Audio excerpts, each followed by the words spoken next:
Você já parou para pensar que um único vídeo na internet pode mudar completamente a vida de uma pessoa e até transformar o jeito como um país inteiro discute um problema sério?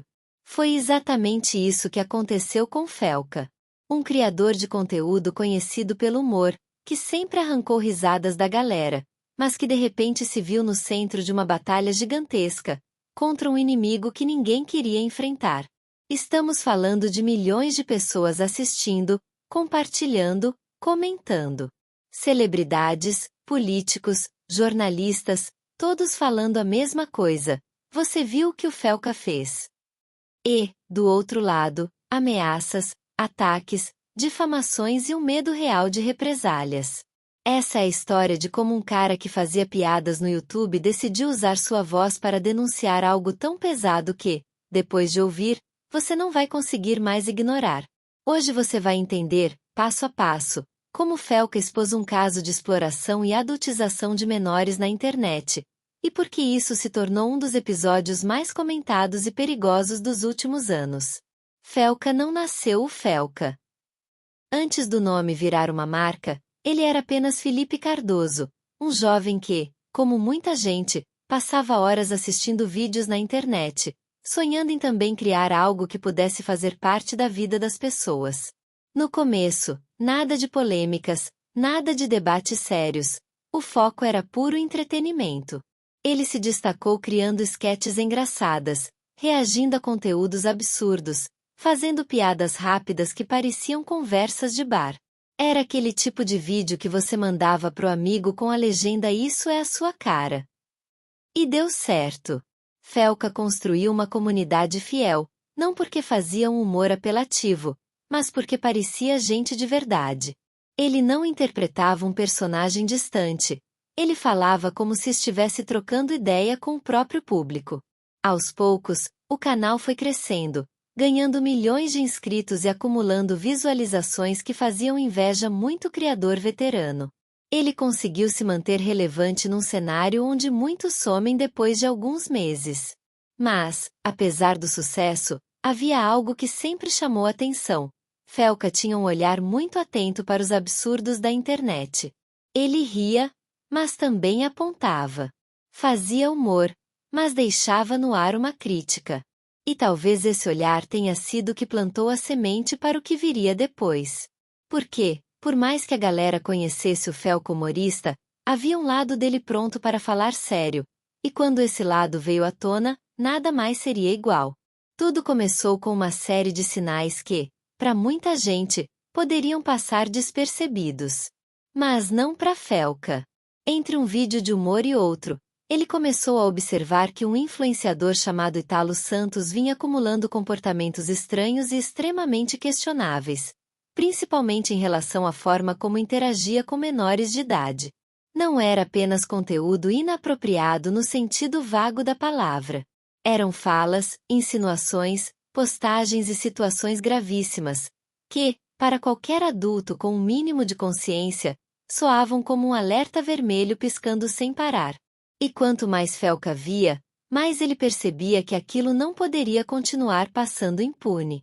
Foi aí que ele tomou uma decisão arriscada: produzir um vídeo longo, detalhado, documentando cada uma dessas situações, usando provas e capturas, expondo para o mundo o que estava acontecendo. O resultado? Um vídeo que não só viralizou. Ele explodiu. Em questão de dias, mais de 20 milhões de visualizações. Pessoas compartilhando compulsivamente, famosos comentando, e até veículos da mídia tradicional dando destaque. O vídeo não era só uma denúncia. Era uma acusação com nome, sobrenome e exemplos concretos. Felca não estava sugerindo nada. Ele estava dizendo, com todas as letras, que havia exploração e adultização de menores acontecendo diante de todos nós, e que ninguém estava fazendo nada. O impacto foi imediato. Enquanto uma parte do público se chocava e agradecia pela coragem, outra parte, ligada ao acusado ou simplesmente incomodada com a exposição, começou a reagir com raiva. Era o começo de uma guerra digital que ia muito além de comentários em vídeo. A partir dali, Felca deixou de ser o cara engraçado do YouTube e virou um alvo. O vídeo de Felca não ficou restrito à bolha de quem já acompanhava seu canal. Em menos de 24 horas, o conteúdo estava sendo compartilhado por pessoas que nunca tinham ouvido falar dele antes.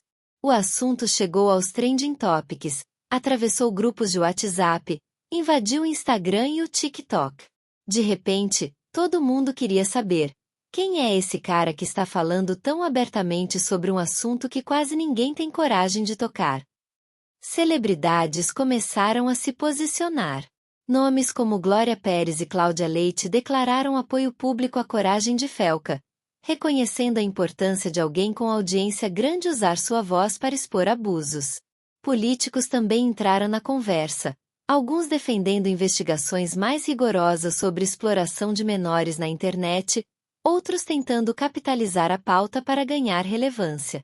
A mídia tradicional, que muitas vezes ignora discussões que surgem no YouTube, não teve como ficar de fora. Programas de TV, portais de notícias e rádios passaram a falar do caso, citando trechos do vídeo e entrevistando especialistas em segurança digital, psicologia infantil e direito. A imagem de Felca mudou diante dos olhos do Brasil. Para seus fãs, ele já era autêntico e corajoso. Mas agora, para milhões de novos espectadores, ele era um símbolo de resistência e denúncia. Um rosto que personificava a luta contra um problema que, até então, era abafado pelo silêncio e pelo medo. E essa transformação, por mais positiva que fosse aos olhos de quem apoiava, também acendeu o radar dos que queriam silenciá-lo. Era apenas questão de tempo para as retaliações começarem. Com o vídeo alcançando milhões e o nome de Talo Santos na boca do país inteiro, a reação não demorou para vir, e não foi nada bonita. Felca, que até então vivia a rotina de um criador de conteúdo de humor, passou a receber uma enxurrada de mensagens carregadas de ódio. Algumas eram ataques gratuitos, tentando descredibilizar sua imagem. Outras eram muito mais graves, ameaças diretas à sua integridade física. O tom mudou de "você está errado" para "nós vamos te calar". Houve tentativas de espalhar fake news sobre sua vida pessoal, boatos inventados para manchar sua reputação e até investidas para associar seu nome a crimes que ele nunca cometeu. A intenção era clara: intimidar. A pressão foi tanta que Felca precisou contratar segurança particular. Não era paranoia, era precaução. Ele sabia que estava mexendo com interesses pesados, e que essas pessoas não iam medir esforços para tentar silenciá-lo. Nesse momento, a guerra digital que começou nos comentários e nas demais já tinha extrapolado as telas e invadido sua vida real. Mas, ao invés de recuar, Felca fez o oposto. Começou a se movimentar no campo jurídico. Ele não ia permitir que ameaças e difamações ficassem impunes. E, para isso, decidiu processar centenas de perfis que haviam espalhado mentiras e atacado sua honra publicamente. Essa postura só reforçou sua imagem como alguém que não se dobra diante da pressão. Mas também deixou claro que a briga estava longe de acabar. O que começou como uma denúncia agora era uma batalha em múltiplas frentes: na internet, na imprensa, nos tribunais e no dia a dia. Felca entendeu rapidamente que, para continuar essa luta, precisava jogar em mais de um tabuleiro. Na internet, ele tinha o apoio do público e a força da sua voz. Mas, no mundo real, quem define as consequências são as leis, e foi para lá que ele levou a batalha. O primeiro passo foi reunir provas. Cada print, cada comentário difamatório, cada perfil que disseminou ameaças ou espalhou informações falsas sobre ele foi catalogado. A ideia não era apenas reagir ao que já tinha acontecido, mas também criar um precedente para que futuros ataques não ficassem sem resposta. A lista de alvos foi grande. Centenas de perfis entraram no radar. Alguns eram anônimos, escondidos atrás de avatares falsos.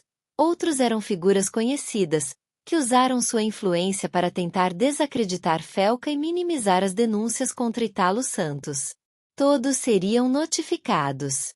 Advogados especializados em crimes digitais assumiram o caso. A estratégia era clara: processar não só por difamação e calúnia, mas também por ameaças e perseguição, usando o que a legislação brasileira prevê para crimes virtuais. Em paralelo, o material reunido sobre o próprio Ítalo e seu comportamento com menores foi encaminhado para as autoridades competentes, ampliando a pressão para que uma investigação formal fosse aberta. Essa movimentação jurídica foi um divisor de águas.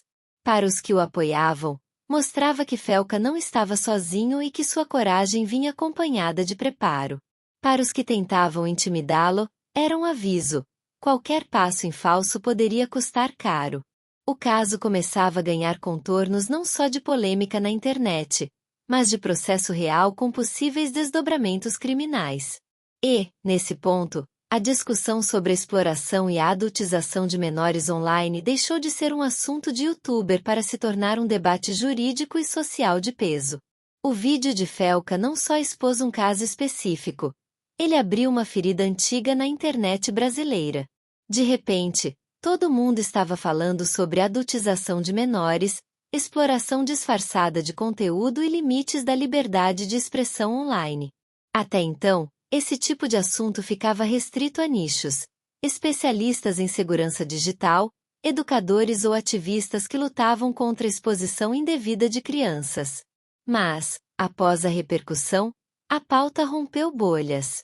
Pessoas que nunca haviam refletido sobre o tema começaram a questionar. Item: quem controla o que é publicado nas redes? Item: qual é o papel dos criadores de conteúdo na proteção de menores? Item: onde termina a brincadeira e começa o abuso? Felca virou um exemplo vivo de que influenciadores têm poder para mudar narrativas, mas que isso cobra um preço alto.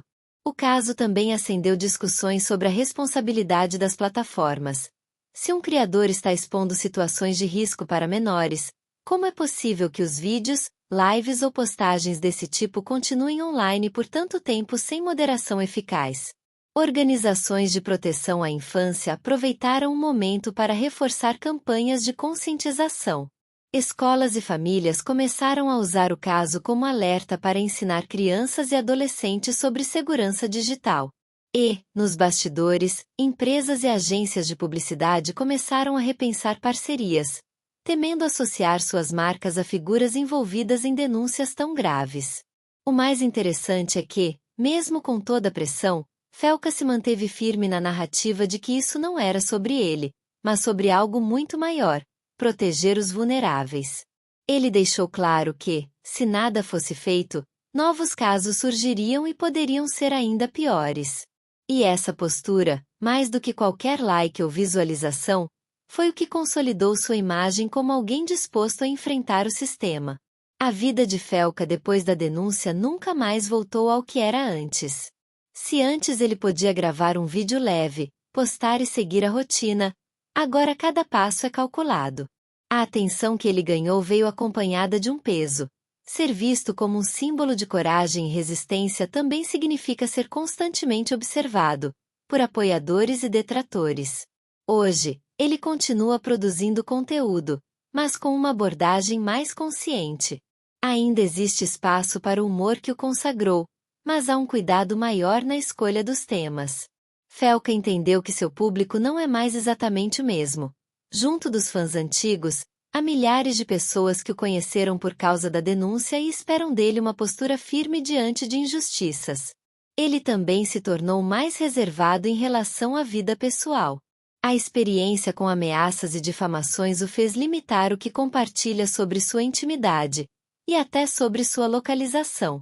Em entrevistas, é comum ele reforçar que, por mais que a internet seja uma vitrine, nem tudo precisa ser exposto. No aspecto profissional, a polêmica acabou abrindo novas portas. Ele foi convidado para debates sobre segurança digital, participou de podcasts que discutem ética na internet e até de eventos presenciais voltados para criadores e educadores. Felca passou a ocupar um espaço de influência que vai além do entretenimento. Agora ele também é chamado para opinar sobre temas sérios. E, apesar de toda a pressão, ele mantém uma postura que mistura firmeza com leveza. Não se coloca como herói, mas também não minimiza a importância do que fez. Ele reconhece que o preço foi alto, mas que o silêncio teria custado muito mais.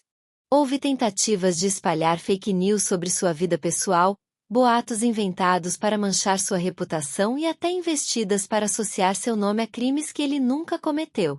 A intenção era clara: intimidar. A pressão foi tanta que Felca precisou contratar segurança particular.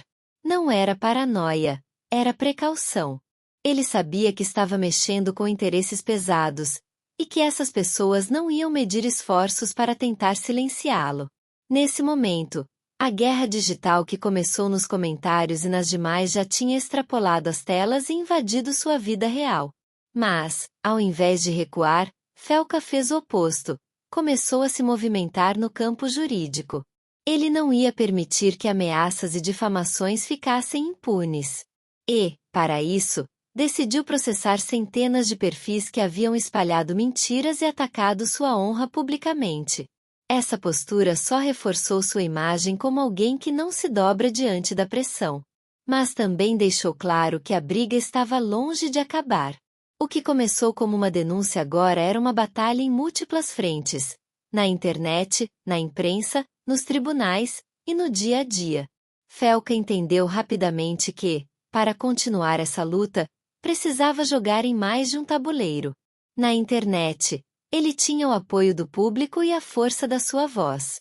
Mas, no mundo real, quem define as consequências são as leis, e foi para lá que ele levou a batalha. O primeiro passo foi reunir provas.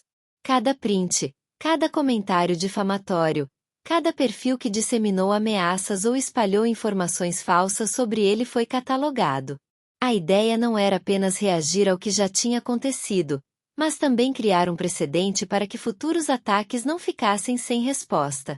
A lista de alvos foi grande. Centenas de perfis entraram no radar. Alguns eram anônimos, escondidos atrás de avatares falsos. Outros eram figuras conhecidas, que usaram sua influência para tentar desacreditar Felca e minimizar as denúncias contra Italo Santos. Todos seriam notificados. Advogados especializados em crimes digitais assumiram o caso. A estratégia era clara: processar não só por difamação e calúnia, mas também por ameaças e perseguição, usando o que a legislação brasileira prevê para crimes virtuais. Em paralelo, o material reunido sobre o próprio Italo e seu comportamento com menores foi encaminhado para as autoridades competentes, ampliando a pressão para que uma investigação formal fosse aberta. Essa movimentação jurídica foi um divisor de águas. Para os que o apoiavam, mostrava que Felca não estava sozinho e que sua coragem vinha acompanhada de preparo. Para os que tentavam intimidá-lo, era um aviso: qualquer passo em falso poderia custar caro. O caso começava a ganhar contornos não só de polêmica na internet, mas de processo real com possíveis desdobramentos criminais. E, nesse ponto, a discussão sobre a exploração e a adultização de menores online deixou de ser um assunto de youtuber para se tornar um debate jurídico e social de peso. O vídeo de Felca não só expôs um caso específico, ele abriu uma ferida antiga na internet brasileira. De repente, todo mundo estava falando sobre adultização de menores, exploração disfarçada de conteúdo e limites da liberdade de expressão online. Até então, esse tipo de assunto ficava restrito a nichos: especialistas em segurança digital, educadores ou ativistas que lutavam contra a exposição indevida de crianças. Mas, após a repercussão, a pauta rompeu bolhas. Pessoas que nunca haviam refletido sobre o tema começaram a questionar. Item: quem controla o que é publicado nas redes? Item: qual é o papel dos criadores de conteúdo na proteção de menores? Item: onde termina a brincadeira e começa o abuso? Felca virou um exemplo vivo de que influenciadores têm poder para mudar narrativas, mas que isso cobra um preço alto. O caso também acendeu discussões sobre a responsabilidade das plataformas. Se um criador está expondo situações de risco para menores, como é possível que os vídeos, lives ou postagens desse tipo continuem online por tanto tempo sem moderação eficaz? Organizações de proteção à infância aproveitaram o momento para reforçar campanhas de conscientização. Escolas e famílias começaram a usar o caso como alerta para ensinar crianças e adolescentes sobre segurança digital.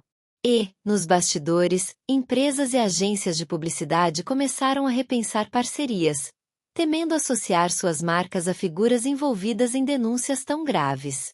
O mais interessante é que, mesmo com toda a pressão, Felca se manteve firme na narrativa de que isso não era sobre ele, mas sobre algo muito maior: proteger os vulneráveis. Ele deixou claro que, se nada fosse feito, novos casos surgiriam e poderiam ser ainda piores. E essa postura, mais do que qualquer like ou visualização, foi o que consolidou sua imagem como alguém disposto a enfrentar o sistema. A vida de Felca depois da denúncia nunca mais voltou ao que era antes. Se antes ele podia gravar um vídeo leve, postar e seguir a rotina, agora cada passo é calculado. A atenção que ele ganhou veio acompanhada de um peso. Ser visto como um símbolo de coragem e resistência também significa ser constantemente observado, por apoiadores e detratores. Hoje, ele continua produzindo conteúdo, mas com uma abordagem mais consciente. Ainda existe espaço para o humor que o consagrou, mas há um cuidado maior na escolha dos temas. Felca entendeu que seu público não é mais exatamente o mesmo.